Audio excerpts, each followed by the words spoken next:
about the theory of programming and the algebra bits and object-oriented programming, and basically that's going to be it. And then the rest is going to be very practical. So I will expect that you all install a software like Visual Basic. Okay, so Microsoft Visual Studio. Oh, now my board is not working. Oh, MS Visual Studio. Okay, let me forget it. It's not going to work properly. Next time, I'm sure I'm going to get it ready. All right, so Microsoft Visual Studio is a software that we will use. I used to teach you the basic of programming. Okay, and then Excel a little bit, something a little advanced than what you are supposed to know from basic information technology. And like I said, if you have time, some AutoCAD as well. So at the end of this course, it's assumed that as a geometric, engineering student, geometric engineer to be, you have some basic set of skills to help you to do your work. I mean, basic. Are you okay? What we teach you here is a basic. It's not. It's supposed to guide you so that you can learn more. Are you okay? All right. Yes. Pilot, what's your full name? Pilot what? I see you're online now. Pilot, what's your full name? Pilot Abebio. Abebio. Pilot Abebio. I don't think he can hear me. You see, he cannot hear me. Juliet, can you see that? Pilot. So I wonder why he's online when he cannot hear what I'm saying. I think he has muted. Yeah, I think he has muted. Pilot, unmute yourself. Pilot.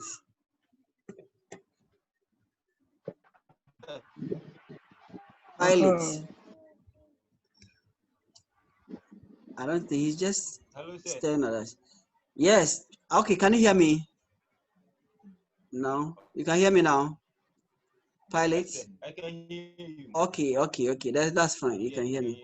Okay, so let's carry on from here. It's the first meeting, but then I don't think we should always have a lot of meetings before we get used to. Yeah, so like as I was saying, so all of you need to install Microsoft Visual Studio Express. Is that okay? I want to write it down, but unfortunately, let me see. My whiteboard seems to have taken over everything. Switch it off. Switch off this one. Microsoft Visual Studio Express. Visual Studio Express. Express. Okay. I need you to install that software. Okay. And then Excel. Everyone has Excel. If you have the same way, if you have AutoCAD, that's also a plus. AutoCAD Express is also there, which means you don't have to crack it. All you need is the free version, which is just good enough for what you want to do in this class. Okay. Yes. Okay. So now I want us to look at some basics of programming, and then we'll be good to go. All right. Okay. So if you have a question as we go, you can always ask, because I already know what I'm talking about. So you are just learning for the first time. Maybe not for the first time, but if you don't follow what I'm saying, you can always ask a question. Is that okay? So what you see on the screen is computer programming 256, CIV 256, but the program itself is GAO 263. And this program is actually also done by civil engineering. So civil engineering students also learn this. That is why we have that programming, but they do just programming. They don't do information science. So theirs is 2 credit hours. Yours is 3 credit hours, because you are supposed to learn more. You learn what we call the Visual Basic for application, and that will be used in Excel to teach you how you can customize the software. Are you okay? All right. Yes. Now it's very important to know that most software also can be customized, which means that you can tweak it and let the program behave in a way that is tailored to suit the user. So example will be Word, you know, and all that. So we're talking about Visual Basic for application. And that is why this lecture is the most important lecture. Why? Because it tells you what we are doing. And then when people don't show up, then they join you and they don't know what you're even talking about. Because I'm giving you a roadmap. Okay, let's carry on. No mobile phone. What do I really mean is that pay attention. In every lecture, you have to be disciplined in the lecture. You know all these things already. Except that I know Yes, most sir. students after level 100, they start, you know, feeling free. You know, it's like they are now okay with you. Now they've entered. You know what I'm saying? So let's all be disciplined about this. When I say we are meeting at 2:30, 2:30, that's not when you are trying to switch on your laptop and those things. It doesn't help anybody. Assignments will be given on the e-learning platform. So take note of that. I'll just post the assignment there. I may or may not tell you that I'm putting an assignment on the e-learning platform. So please, from time to time, go on the login and then use it. It will help you. Is that okay? Yes, sir. Yes, sir. Yes. Hello. Yes. Yes, I have a problem with. Yes, I have a problem with the e-learning platform.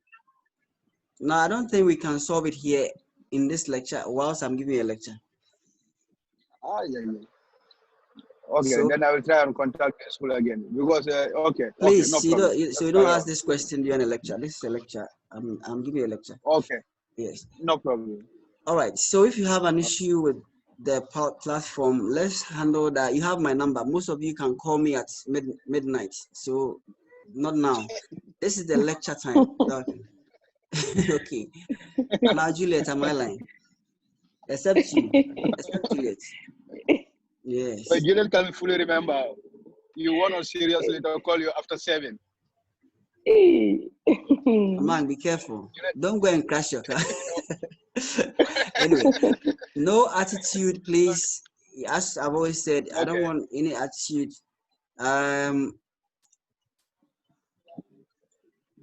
If I lecture notes, this time you'll be getting, you know, the lecture notes in a very interesting way. I used to give some handouts, but now they'll be coming in pieces. Is that okay? But it'll still be enough. For every topic, you get material to look at. You can also use the internet. Are you okay? Now, example Yes, of programming languages, there are many. They have interesting names as well.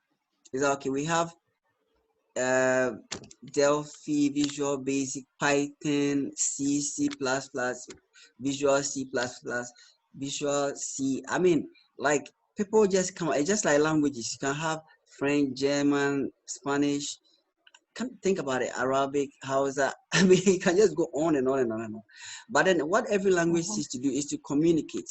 And we all know that the computer can only, you know, understand a certain language, the binary. Are you okay? So we need to understand that from the fundamental point of view that we are trying to talk to the computer, tell it to do something. All right. So we'll be learning, you know, a particular programming language, like I said. Visual Basic concepts will be taught in this class. We learn how to design programs. In other words, every program should have an interface. Yeah, graphical user interface. Maybe sometimes not graphical user interface, but you can have a command line as well for interaction. We also learn the program flow. The program flow is how the program works. Are you okay? So we learn how you move from one part of the program to the other. In other words, we learning the flow chart, what we call the flow chart. The flow chart shows you how the program works. Is that okay? That when this happens, that happens. When this happens, that happens. Things like that. Are you okay? We'll be looking at testing and debugging the program, of course. That is very important. If you don't test the program, we don't know whether it works or not. You debug the program by getting rid of any errors in the program. We touch on functions. Functions are interesting. The whole program that you write is like a procedure. In other words, how you make banku is an example of a procedure. Are you okay? You need dough, you need water, you need some gas, you need some fire, you need then you start and then you end, and by the end of it you should have your banku ready. But the function is also interesting. The function hides a lot of things from you. You put in the input and you get something out. Okay. In other words, it's like a cookie making machine. All you need to do is put in the dough, and then you just, you know, you just get your Mm-hmm. cookie. You don't even know how it happened, but you just get a cookie. So functions are like that. Yeah. You put in an input and you get an output. We're touching on arrays, which are like a list. Okay, so how does a computer keep a list? And so we'll find out more about that. So user interaction with the system, like I said, is also part of programming. Okay. Now, what is computer programming? What is it about? It's really about writing a set of instructions, and you need to test the instructions in a programming language. So the instruction is to go out, and then when you find, any lady wearing red, come back and tell me that, okay, that's an instruction, isn't it? So you can see that there's a set of logic in there. You are testing the logic to see, okay, now, so you go out there, then you go and hide somewhere and check if the person that you send out there can actually follow the instruction. So what are the instruction? Go out there. If you find a lady wearing red, come and tell me. So that's how programming works. Okay, it's a set of instructions. So at any program or event, so you can see that what we call a program, church program, whatever program it is, having a program, it's just like computer programming. You need to have a set of instructions. Number one, make sure that people are seated. Number two, do this, let them stand up and sing a national anthem. Number three, you get that. So when do you let them sing the national anthem? When there's nobody there, you cannot sing a national anthem. So this is, how programming also works. You try to talk to the computer, but then you now look for conditions. Are you okay? You get input and then you try to get conditions. Now you programming is about debugging too. What it means is that I can take an existing program and then I'll edit it and then I'll get a new set of program. So let me see if I can show you a typical program. I'm writing a program right now. So let me just show you. So everything that you are looking at right now is a program. You may not like what you are seeing, but truth is that this is what is behind most of the programs that we are using. This one is supposed to be an app. Are you okay? It's supposed to be an app. It can be run. Are you okay? Running it means set the instructions going. So the instructions now get to be executed. Are you okay? So there's execution of the program or the running of a program. You can see that I can debug it, etc. So practically, when you are teaching you programming, then we're looking at a set of instructions. Over here, you can see the word distance. So obviously, if you are a geometric person, you can say that, okay, distance is in there. It means that the program is going to be working on distance and things like that. Are you okay? Excuse me. So that is how programming works. Everything that you are looking at, scrolling down, is actually a set of instruction. Down here at the bottom, you can see that I'm getting some red text over here, which are really errors that I'm getting. Okay, so I get a log of errors. Okay, so I made a mistake in the program. It will be telling me where the problem is. It points to it. Are you okay? I can get it. So this is just to whet your appetite, but I don't think you are at this level. I'm just trying to tell you that that is the end where you want to get to with programming if you are really going to be serious with it. Are you okay? But then in the interim, what we are doing is that we're trying to just let you appreciate what programming is about. And at the end of this, if you can actually prove to me that you know some programming, and trust me, it's going to be very practical as well. So I'll be giving you a lot of marks for a program that you write. Like maintaining the source code of the resultant programs. Sometimes when you get a program, you may want to update the program. So we just don't write computer programs, but we write them also to maintain it. And that is why you get updates on the apps that you have. And for online programs on web applications, we do get updates, but sometimes you don't see the updates. In other words, you go to a website, say Google, I don't know, yahoo.com, and you realize that things have changed, but you were not told, right? So there's been an update on an upgrade to the program, but you didn't see it. But on our phones, we are supposed to give permission for the upgrade to take place. And sometimes we are forced to do an upgrade.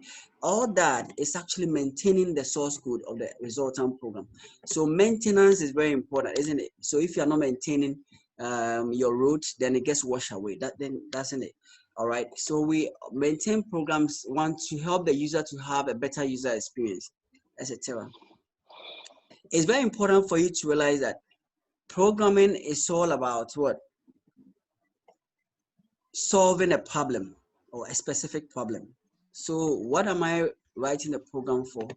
I'm writing the program so that I can actually solve a problem. Are you okay? So programming is about problem solving. Programming is about problem solving. All right. How does WhatsApp help you solve a problem? For example, are you okay? I keep on mentioning WhatsApp because everybody knows WhatsApp. It's not because I work for WhatsApp. I don't work for WhatsApp. Are you okay? But then we all know about that program. All right. That it solves a certain Okay. communication problem. Is that okay? Now we can create WhatsApp groups. You can test. I mean, testing my mom. My mom is 75 years old. At her time when she was growing up, there was no computer. Are you with me? But she's using it anyway to communicate with me. And yeah, is that not beautiful? And when you have a WhatsApp group, a lot of people can communicate together, like we have done right now via the WhatsApp group. We've all been able to come together. Otherwise, I would have had to call each and every one of you. A problem is solved. All right. Sometimes in engineering, you need a program to simply solve a certain mathematical problem. Is that all right? So you can have a program that draws a line or a program that solves the intersection of two lines, etc. A program that allows you to draw objects. I'm talking about AutoCAD here. Okay, we have 10 minutes to finish this lecture, but when the whole thing ends, I want you to go and click on the same link. I think we can continue with that. Is that okay? Please take note of that. All right. Yes, So sir. a program solves a specific problem. Is that all right? So, and problems, if I have to be careful saying program and saying problem. Is that all right? Now, a problem can be in different domains. So we can have what we call different programming domains. Is that okay? All right. So we can have different problem domains. A domain is like an area. Is that okay? An area. So engineering problems are not social science problems. For example, is that all right? So, but then social science problems it's got to do with how people interact and things like that. Engineers don't look at how people interact. But social scientists are interested in things like demographics, population, census, and things like that. Are you with me? All right. So we have different problem domains or different types of problems, if you want to just put it that way. Is that okay? And then, so we can have general scientific problems, you can have business problems, you can have, like I said, engineering problems. Is all right. We need to know the type of problem that we are trying to solve. Not all problems can be solved, and it's very important to know that. Okay, so let's move on from here. How did programming started? How did it start? Are you okay? How did programming start? It started with, for example, Al Jazeera's robots. So you can imagine an automated set of robots, are you okay, which are actually playing all by themselves. Okay, and they were entertaining people. People would just get excited. Look at that toy that's playing. Is that okay? In other words, they had been automated. These were the beginning of programming. So today, if someone makes a set of automated, toys or something, they've not done anything. They've taken us back in time. Is that okay? To an age where people were not really having a lot of fun. But that was the beginning of it. We can also talk about the loom. The loom is like what they used to make, designs in material. Are you okay? Like you're talking about the kente cloth, for example, the design in the kente cloth. If you actually go to where they make it, you see that the guy or whoever is making it is actually throwing something back and forth, and you wonder what he's doing, but he's actually trying to, create something. Are you okay? All right. So now things actually form the foundation for programming. Is all right. And programming itself started with what they call the pasteboard cards. Are you okay? And then these pasteboard cards contain information and the information was actually coded in the form of, holes that were punched into a card, the pasteboard card. and somehow the pattern that was created on the pasteboard could be interpreted. Is that okay? This is the history, more or less, of programming. But the whole idea is code. Are you okay? The whole idea is to be able to what? Hide an instruction in a code. And so today you hear anybody who's doing programming say, I'm coding. The guy is coding. This is my code. Are you all right? You need to get used to that. Is all right? And that's because the actual thing that you want to get done, the actual instruction is actually being hidden from the computer itself. It has to interpret that. It needs to compile that information. Okay? So programming started in that way. Development of computer programming accelerated through the Industrial Revolution. In fact, the so-called Industrial Revolution happened around the 1940s, imagine, where people were trying to be creative. But you see, they were being creative also because of the war, the World War. And during the World War, people were trying to just find ways to really kill the enemy, isn't it? And in that process, creativity was also born. Are you with me? All right. So the Industrial Revolution would have happened around the 1940s, thereabouts. Are you okay? In the 20th century, the early 20th century. All right. So now recording of data became possible. Are you okay? Via the Herman Hollerith. Are you okay? The guy called Herman Hollerith. Is that okay? And then he developed a way to actually store data. So storing data, today we all talk about the pen drive, the CD, and all sort of things, external hard drive, and all these things. But storing data wasn't even easy. The first person to have done something that looked like you could actually store data would have been in the 1880s. Are you okay? All right, thereabout. So the ability to read data off a machine, to take something and say, okay, there's data on this, go and read it. Are you okay? That was done early in the early 1880s, thereabout. All right, so we can also talk about what we call the von Neumann architecture that allow computer programs to store computer memory. So the invention of the computer itself, yeah, also plays a very important role in programming. So the fact that you have a computer doesn't mean you can even do anything called programming, but the whole computer becomes the basics of your ability to program. So note that there are computers, or pieces of computers in things like the airplane. Are you okay? So when you sit in an airplane, there are parts of it that are really computer, or that even if you buy a new car, most of the cars have what we call the control board, which are like computers. Are you okay? And so there are memory chips in there. You don't see a computer per se, but then, there's data in there stored in devices that can be accessed. Are you okay? All right. So now, what is the challenge here? The challenge is how to talk to the computer, which is an electronic device. Are you okay? So the computer understands these numbers that you are seeing here. It understands what zeros and ones. Why? Because the 0 is representing the off state, the 1 is representing an on state. So this is like switches. These are like switches. So you are switching on, off, on, off, off. And then by doing that, you are telling the computer something. Can you imagine?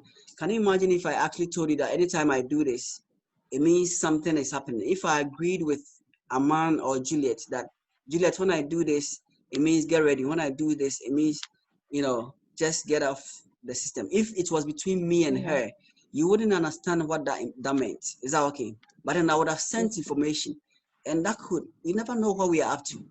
We could be up to something that you don't know. When you watch Prison Break, you understand. Are you okay? That there was a time where Schofield, who is actually trying to get his brother who is in prison out of the prison, and then in the process, they made a lot of enemies. And so there was a time where Schofield, after they left the prison, he had to communicate with his brother who was in another town, but he cannot see him.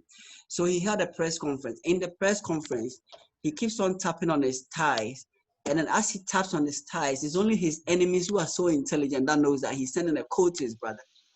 You understand that? But it took a long time for them to understand that that's a Morse code.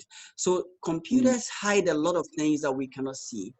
But then that is the beauty of it. Is that okay? So this is called the binary notation. Anytime you try to write a computer program, it has to be changed into an on and off sequence of numbers, which is called a binary notation. And that is the only way the computer can understand anything that you are saying. Except that we have to write a program at a certain high level. Is that okay?